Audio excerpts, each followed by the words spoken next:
বিবাহের ক্ষেত্রে হুজুর ডেক্স বাজা, আমার সন্তানরা কি বলবে, আমার মেয়েরা কি বলবে, পরিবার কি বলবে, এটা আমরা ভাবি, কিন্তু ইসলাম কি বলবে এটা ভাবি না। আমার সন্তানের দিকে তাকাই, আমার সন্তান ডেক্স বাজাইতে চায়, এজন্য আমিও ডেক্সে পাগল হয়ে যাই। আমার সন্তান বেপরদা মেয়ে বিয়ে করতে চায়, আমি ওই সন্তানকে খুশি করার জন্য বেপরদা মেয়েকে বিবাহ করার জন্য প্রস্তুত হয়ে যাই। কিন্তু আমি একটু চিন্তা করি না, আমি রবকে আমাদের ময়দানে এই সন্তান একদিন আমার দরবারে নালিশ করবে, পুরো মসজিদ ভরে যাবে, সমস্ত এলাকার মানুষগুলো আসবে, কিন্তু ফজরের নামাজে খালি, এশারের নামাজে খালি হয়ে যায়। আল্লাহ পাক বান্দাকে ডাকে আল্লাহু আকবার, আল্লাহু আকবার বলে প্রত্যেক আযানে শরীক হয়। আল্লাহু আকবার বলে মূলত বান্দাকে ডাকে, বান্দা আয় আয়, আমি আল্লাহ সব ক্ষমতার মালিক, এর বান্দা আমি আল্লাহ তোকে সর্বদা স্মরণ করার জন্য 5 বেলা স্মরণ করি। ও বান্দা তুই মসজিদে আয়, আমি আল্লাহ রাব্বুল আলামিন তোর জন্য জান্নাতের রাস্তা সুগম করে দিব।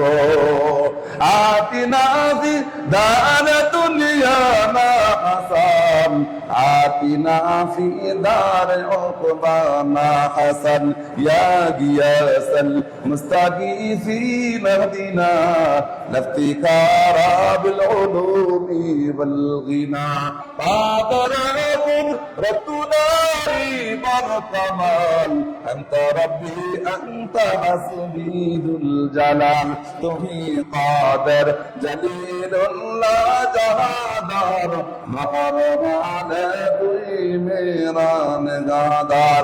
ওই আল্লাহকে একবার আল্লাহ বলে লাগবেন, আল্লাহু আকবার। আর জোরে বলেন আল্লাহু আকবার।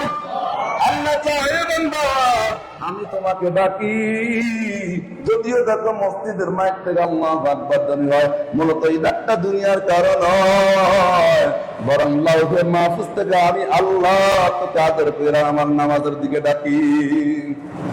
এই ডাকে কে বলেন? এজন্য বিবাহের ক্ষেত্রে হুকুম মানব কার? বলেন কার? আরো জোরে বলেন কার? হুকুম মানব একমাত্র রব্বুল আলামিনের।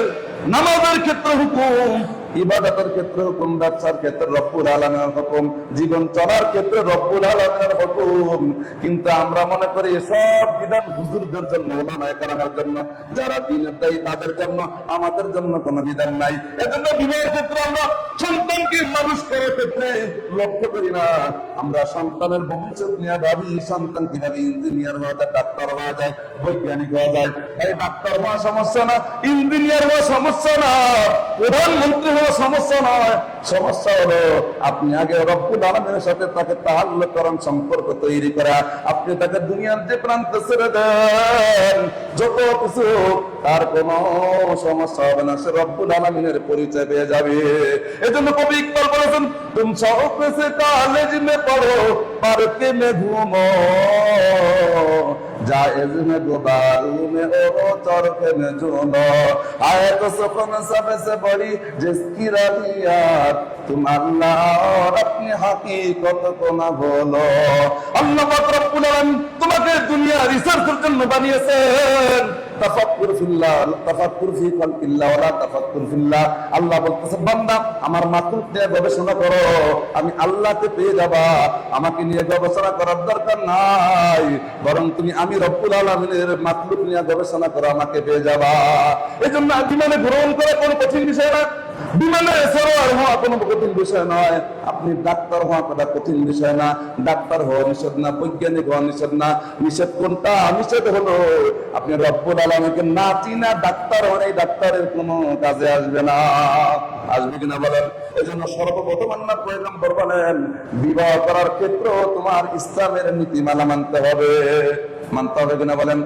এজন্য ফরমান তৈরি করে দিয়েছেন আল্লাহ রাব্বুল আলামিনের পয়গম্বর, আল্লাহর শ্রেষ্ঠ পয়গম্বর রাসূল নবী সাল্লাল্লাহু আলাইহি ওয়াসাল্লাম। বুখারী শরীফের 5900 হাদিসের ভিতরে বলেন, আন আবি হুরায়রা রাদিয়াল্লাহু তাআলা আনহু قال قال رسول الله صلى الله عليه وسلم تنكح المرأة لأربعين لمالها ولحسبها ولجمالها ولدينها فاظفر بذات الدين। আল্লাহর পয়গম্বর বলেন, এর উম্মত দুনিয়াতে থাকার জন্য আসে নাই। তোমার প্রত্যেকটা কাজ রবকে খুশি করার জন্য যদি হয়, মনে রাখবা তুমি দুনিয়ার ভিতরে একটা টাইলস মানে ঘর বানাই না, কয়টার বসবাস করবা। এর বান্দা 60 বছর জিন্দেগির জন্য কত কষ্ট করো, পরিশ্রম করো। আমি রব্বুল আলামিনের পক্ষ থেকে একজন দূত। যদি তুমি আমি পয়গম্বরের কথা মানো, জেনে রাখো আমি পয়গম্বর ওয়াদা করলাম, তুমি যদি আমার নীতি অনুযায়ী চলো, তুমি মরতে দেরি, আমি আল্লাহর পয়গম্বর তোমাকে সাহায্য করতে দেরি হবে না। এজন্য আল্লাহর পয়গম্বর বলেন বিবাহ ক্ষেত্র পর্যন্ত ইসলাম নীতিমালা মানতে হবে। কিন্তু আফসোসের বিষয়, বিবাহ ক্ষেত্রে আমরা নীতিমালা মানি না। ইসলাম কি বলছে এটা মানি না। বলেন মানি কিনা? কি বলেন? ইসলামের ক্ষেত্রে মানি এটা। বিবাহের ক্ষেত্রে হুজুর ডেক্স বাজা, আমার সন্তানরা কি বলবে, আমার মেয়েরা কি বলবে, পরিবার কি বলবে, এটা আমরা ভাবি। কিন্তু ইসলাম কি বলবে এটা ভাবি না। আমার সন্তানের দিকে তাকাই, আমার সন্তান ডেক্স বাজাইতে চায়, এজন্য আমিও ডেক্সে পাগল হয়ে যাই। আমার সন্তান বেপরদা মেয়ে বিয়ে করতে চায়, আমি ওই সন্তানকে খুশি করার জন্য বেপরদা মেয়েকে বিবাহ করার জন্য প্রস্তুত হয়ে যাই। কিন্তু আমি একটু চিন্তা করি না, আমি রবকে আমাদের ময়দানে এই সন্তান একদিন আমার দরবারে নালিশ করবে, রব্বানা আতানা সাদাতানা ওয়া কুবারানা ফাদাল্লুনা সাবিলা। কিয়ামতের ময়দানে অনেক বাবাকে আল্লাহ রাব্বুল আলামিন, ওই অনেক সন্তান বাবার বিরুদ্ধে অভিযোগ দিয়ে রব্বুল আলামিন আমার বাবাকে আমাকে পরামর্শ দেয় নাই, এজন্য আমি ডেক্স বাজাইছি, গান বাদ্য করছি, ইসলামী নীতি মানি নাই। আল্লাহ আগে তুমি আমার বাবারে জাহান্নামে দাও, এরপরে তুমি আমারে নিও। এটা ভাই আমার কথা না, রব্বুল আলামিনের বাণী। এজন্য পয়গম্বর বলেন বিবাহ ক্ষেত্রে সর্বপ্রথম স্বাভাবিকভাবে 4টা জিনিস অবলম্বন করবেন। বলেন কয়টা জিনিস? সকালে বলেন কয়টা জিনিস? বলেন নবী সাল্লাল্লাহু আলাইহি ওয়াসাল্লাম তুনকাহুল মারআতু লিআরবাইন, 4টা জিনিস দিয়ে সন্তানকে বিবাহ করাইবা। 1 নম্বর লিমালিহা, ওই যেই ঘরে বিবাহ শাদী করবা ওই মহিলার সম্পদ আছে কিনা দেখবা। কারণ সম্পদ ছাড়া মানুষ সমাজে চলাফেরা করতে পারে না, এজন্য সম্পদের দিকে তাকাইবা। 2 নম্বর ওয়ালি হাসাবিহা, 2 নম্বর হলো বংশীয় মর্যাদা, নারীর বংশীয় মর্যাদা কেমনের দিকে লক্ষ্য করবা। 3 নম্বর ওয়ালি জামালিহা, মেয়ের সৌন্দর্য কেমনের দিকে লক্ষ্য করবা। 4 নম্বর ওয়ালি দীনিহা, ওই নারীর ভিতরে ধার্মিকতা আছে কিনা, ইসলাম সম্পর্কে অবগত কিনা, এটা লক্ষ্য করবা। এই 4টা জিনিস দেখে তুমি তোমার ছেলেকে যদি বিবাহ করাও, এর ভিতরে 4টা জিনিসের ভিতরে আল্লাহর পয়গম্বর পরবর্তীতে বলেন ফাজফর বিজাতিদ্দীন। এই দুনিয়ার মানুষ, আমার উম্মতরা, তোমাদের কারো ভিতরে বিবাহ করানোর ক্ষেত্রে যদি দেখো এই মেয়ের ভিতরে সম্পদ নাই, এই মেয়ের বংশীয় কোনো মর্যাদা নাই, মেয়ের সুন্দর না কালা কুস্ত্রী, এর ভিতরে দিন আছে, ধর্ম আছে, ওই 3টাকে বাদ দিয়ে তুমি আগে ধার্মিকতা লক্ষ্য করো। যদি তুমি সব বাদ দিয়ে ধর্মের দিকে তাকাও, তার ভিতরে ইসলাম আছে কিনা। ও বান্দা মনে রাখো, তোমার এই সন্তান, তোমার এই পরিবারের ভিতরে দিনদার পরিবার গঠন হয়ে যাবে। কয়টার কথা বলছে বলেন? 4টার কথা বলছি। তার ভিতরে আল্লাহ বলেন ফাজফার, আল্লাহর পয়গম্বর বলেন ফাজফার বিজাতিদ্দীন। 4 নম্বর দিন যদি কারো ভিতরে থাকে তাকে আগে প্রাধান্য দাও। তারিবাতিয়াদাকা, সম্পদের দিকে লক্ষ্য করো, টাকা পয়সার দিকে লক্ষ্য করো, বংশীয় মর্যাদার দিকে লক্ষ্য করো, কিন্তু তার ভিতরে ধার্মিকতা নাই। তুমি তাহলে যদি ধার্মিকতা বাদ দিয়ে বাকি 3টার ভিতরে থাকে, আল্লাহর পয়গম্বর বলেন এই 3টা যার ভিতরে থাকে তুমি কখনো তোমার সন্তানের বধূ হিসাবে আইনো না। চিন্তা করছেন কয়টা জিনিস? 4টা। বলেন কয়টা জিনিস? 4টার ভিতরে 3টা আপনার আছে, সম্পদ আছে, সৌন্দর্য আছে, সবই আছে, বংশী মর্যাদা আছে, দিন নাই। নবী বলেন তোমার এই বিবাহ সন্তানের জন্য এই মেয়েকে গ্রহণ করিও না। কিন্তু আমরা করি কি বলেন? আগে তাকাই সম্পদ, টাকা পয়সা আছে কিনা, বলি না? আগে যে টাকা পয়সা, বংশীয় মর্যাদা, কেমন এমপির ছেলে, এমপির মেয়ে, এলাকার বড় কুতুবদের সন্তান লক্ষ্য করি। আবার ভালো জিনিস লক্ষ্য না কইরা দিনদারিত্ব প্রাধান্য না দিয়া সন্তানের জন্য একটা কন্যা নিয়ে আসি, ধার্মিকতা নাই, নামাজের কোনো বালাই নাই, তাহলে এই সন্তান আপনার এই পরিবার থেকে নেক্সট সন্তান আশা করা যায় কিনা বলেন? আশা করা যায়? আশা করা যায় না। এই জন্য মুমিনের সর্বপ্রথম বিবাহ সাদীর ক্ষেত্রে আল্লাহর পয়গম্বর বলেছেন এই 4টা জিনিসের ভিতরে ধর্মীয় বিষয় তুমি প্রাধান্য দাও, আমি ওয়াদা করলাম তোমার এই পরিবার নেককার পরিবার হিসাবে গঠিত হয়ে যাবে। আল্লাহর পয়গম্বর অন্য রাতে বলেন عن عبد الله بن عمر رضي الله تعالى عنه قال رسول الله صلى الله عليه وسلم الدنيا متاع দুনিয়ার যত কিছু আমি আল্লাহ সৃষ্টি করেছি সবকিছু তোমাদের ভোগের জন্য বানাইছি।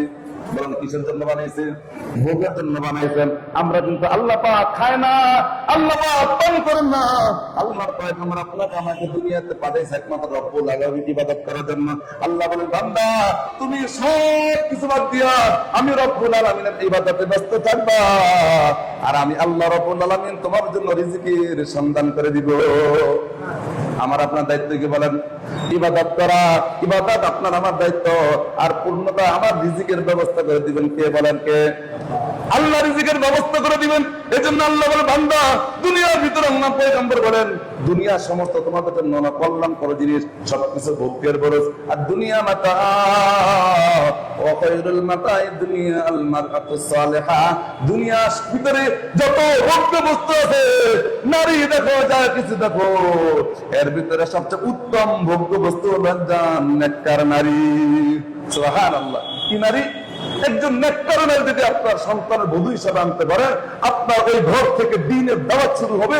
এই দ্বীনের দাওয়াতের দ্বারা আপনার ভিতরে, আপনার সন্তান থেকে, আপনার বংশ থেকে আবু বকর তৈরি হবে, আপনার বংশ থেকে শাহজালাল তৈরি হবে, আপনার বংশ থেকে বাবু নবী রাহমাতুল্লাহ মতো মানুষ তৈরি হবে, আপনার বংশ থেকে আবু হানিফার মতো আলেম তৈরি হবে। কিন্তু আমরা শুরুতেই যাই ভেজাল বাজাই দিই। কি বলেন, বাজাই কিনা? সোহবতে সালেহ তোরা সালেহ কুনাদ, সোহবতে তালেহ তোরা তালেহ কুনাদ, সোহবতে সালেহ তোরা সালেহ কুনাদ, সোহবতে তালেহ তোরা তালেহ কুনাদ। এক জামানা সোহবতে বা আউলিয়া, বেতরা দসদ সালাত বেরিয়া। এ ভাই, আপনি একজন আল্লাহ বলার কাছে যাবেন, দেখবেন আপনার ভিতরে আল্লাহ বলার মহব্বত তৈরি হয়ে যাবে, রব্বুল আলামিনের মহব্বত তৈরি হয়ে যাবে।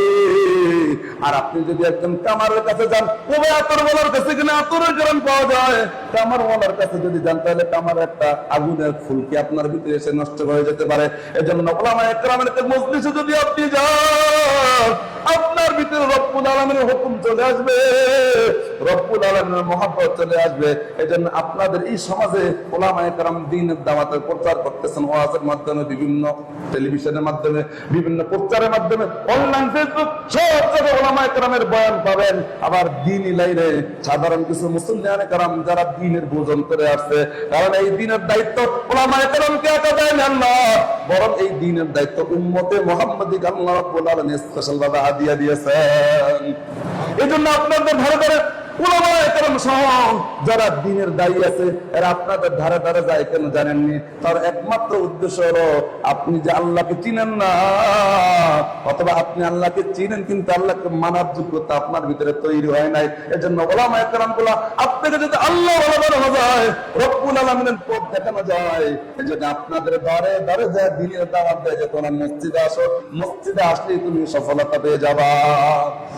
এটা কি জন্য কয়? কারণ রব্বুল আলামিনের সোহবতে যদি আপনি একজন উলামায়ে কেরামের সোহবতে আসেন, মসজিদ আসতে, তাবলীগ জামাত আসতে, ওনাদের সোহবতে এসে যদি রব্বুল আলামিনের আনিত বিধান আপনি শোনেন, আপনি তো, আমি তেলাওয়াত করতেছি, আপনাদের সামনে আমি তেলাওয়াত করতেছি, রব্বানা হাব লানা মিন আজওয়াজিনা। ওই যদিও দেখেন আমি তেলাওয়াত করি, এটা আমার তেলাওয়াত না, এটা আমার বাণী নয়, বরং আমার রব্বুল আলামিনের বাণী।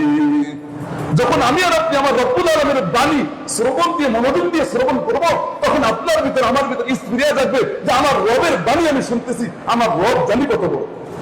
তখন আপনার ভিতরে ভালোবাসা তৈরি হবে। আজকে আমরা বন্ধুর চিঠি পাইলে কি মনোযোগ সহকারে পড়ি, তাই না? কি আমার বান্ধবী চিঠি পাঠাইছে, বন্ধু চিঠি পাঠাইছে, কত মনোযোগ দিয়ে করি। কিন্তু রব্বুল আলামিনের কোরআন তেলাওয়াত আমরা ভুলে গেছি। ভুলে গেছি না? বলেন, সমাজে নাই তো অনেক মাত্র। আমার এখানে এক জায়গায় বলতেছে যে আমার বাসায় এই কোরআন শরীফ কাছে রাখার জায়গা নাই, সব কিছুর জায়গা আছে, কোরআন শরীফ রাখার জায়গা নেই, হুজুর মাদ্রাসাতে রাখা। আফসোস।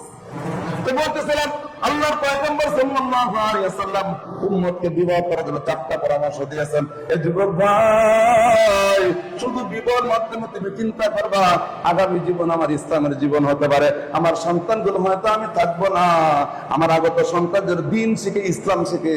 এজন্য আমি যদি বিবাহ করার সময় নীতিমালা তৈরি করি, আল্লাহ রাব্বুল আলামিন নীতিমালা শিক্ষা দিয়েছেন কিভাবে। আল্লাহর পয়গম্বর বলেন, এ মানুষ, তুমি যদি বিবাহ না করো, বিবাহ করার আগে তোমাকে আমি একটা দোয়া শিখাই দেই। আল্লাহ রাব্বুল আলামিন সূরা ফুরকানের 83 73 নম্বর আয়াতে আল্লাহ রাব্বুল আলামিন দোয়া শিক্ষা দিয়েছেন। যুবকদেরকে বহুত যারা বিবাহ করেন নাই তাদেরকে আল্লাহ শিক্ষা দিয়েছেন, রব্বানা হাব লানা মিন আজওয়াজিনা ওয়া যুররিয়াতিনা কুররাতা আ'য়ুনিন ওয়াজআলনা লিল মুত্তাকিনা ইমামা।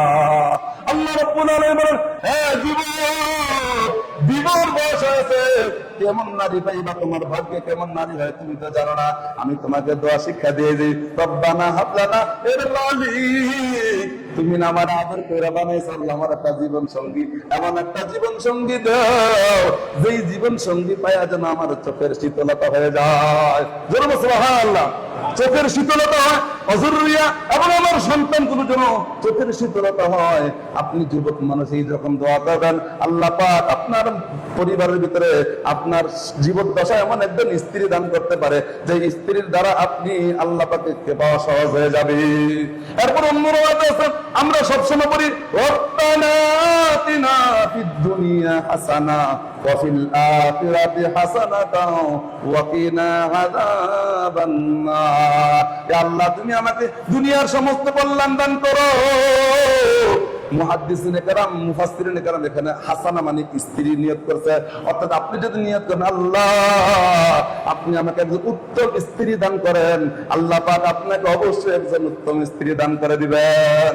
বিবাহ সাথী কমপ্লিট, বিবাহ সাথী হয়ে গেছে, আপনার সন্তান দরকার, সন্তানের জন্য কিভাবে দোয়া করবেন আল্লাহ রাব্বুল আলামিন দোয়া শিক্ষা দিয়েছে। সূরা আলে ইমরানের ভিতরে আল্লাহ রাব্বুল আলামিন বলেন, রব্বি হাবলি মিন যুররিয়াতিন তাইয়্যিবা ইন্নাকা সামিউদ দুআ। আল্লাহ রাব্বুল আলামিন শিখিয়ে দিয়েছেন, বান্দা যখন তুমি বিবাহ শাদী করেছো, এখন তোমার নেক সন্তান দরকার, আমি আল্লাহর কাছে নেক সন্তান চাও, বলো রব্বি হাবলি, ও আল্লাহ রব্বি হাবলি মিন লাদুনকা যুররিয়াতান তাইয়্যিবা, ও আল্লাহ আপনার পক্ষ থেকে আমাকে একজন নেক বংশধর সন্তান দান করেন। ইন্নাকা সামিউদ দুআ, আপনি তো আমার সমস্ত কথাগুলো আপনি শ্রবণ করেন। যখন সন্তান বুকটাতে ভূমিষ্ঠ হয়ে যায়, সন্তান কি করবেন ওই সময় আল্লাহ রাব্বুল আলামিন আবার সূরা আলে ইমরান 100 নম্বর আয়াত আল্লাহ রাব্বুল আলামিন তখন দোয়া শিক্ষা দিয়েছেন, রব্বি হাবলি মিনাস সালিহিন, ও আল্লাহ আমার পেটে যে সন্তান আছে এই সন্তানকে একজন নেককার সন্তান বানায় দেন। সুবহানাল্লাহ। তার সন্তান ভূমিষ্ঠ হওয়ার সময় কি দোয়া করবেন, পেটে আসলে কি দোয়া করবেন, সন্তান হয় না কি দোয়া করবেন, সন্তান আসার আগে বিবাহ করার সময় কি দোয়া করবেন, এগুলো ইসলাম শিক্ষা দিছে না ভাই? কি বলেন, দিছে না নাই? কিন্তু আমরা কয়জন মানি? এজন্য ইসলামের প্রত্যেকটা কাজ আমরা মানব ইনশাআল্লাহ। ইসলামের প্রত্যেকটা কাজ যদি আমি আর আপনি মানি, আল্লাহ রাব্বুল আলামিন আপনাকে আমাকে অবশ্যই আল্লাহ পাক জান্নাত দান করবেন। আমরা সকলে বিবাহ শাদীর ক্ষেত্রে ইসলামী নীতিমালাকে অনুসরণ করব না ইনশাআল্লাহ। সমাজের ভিতরে আমরা প্রচলন করব যে আমাদের বিবাহ শাদী করে যদি ইসলামী নীতিমালা অনুযায়ী হয়, ইসলামী নিয়ম অনুযায়ী হয়, যদি আমি আর আপনি ফিকির করি, তাহলে আমার যে আগত সন্তানগুলো আছে এই সন্তানগুলো নেককার সন্তান হবে, আমার এই আগত সন্তানগুলোর দ্বারা দ্বীনের ফায়দা হবে, আমার এই সন্তান দ্বারা ইসলাম উপকৃত হবে। আজকে তো আমরা বিবাহের সময়গুলো ভাবি না, ভাবি আমরা এগুলো তো ভাবি না। এজন্য আল্লাহ পাক আপনাকে আমার সকলকে আমাদের প্রত্যেকটা কাজ ইসলামী হুকুমত অনুযায়ী, দ্বীনের ধারক অনুযায়ী, আল্লাহর পয়গম্বর আমাদের সামনে যে কিতাব বিধান রেখে গিয়েছেন, সাহাবায়ে কেরাম যে আদর্শ আমাদের মাঝে রেখে গিয়েছেন, এইগুলো যে আপনাকে আমাকে আল্লাহ পাক চলার তৌফিক দান করুন, সেটা বলেন আমিন।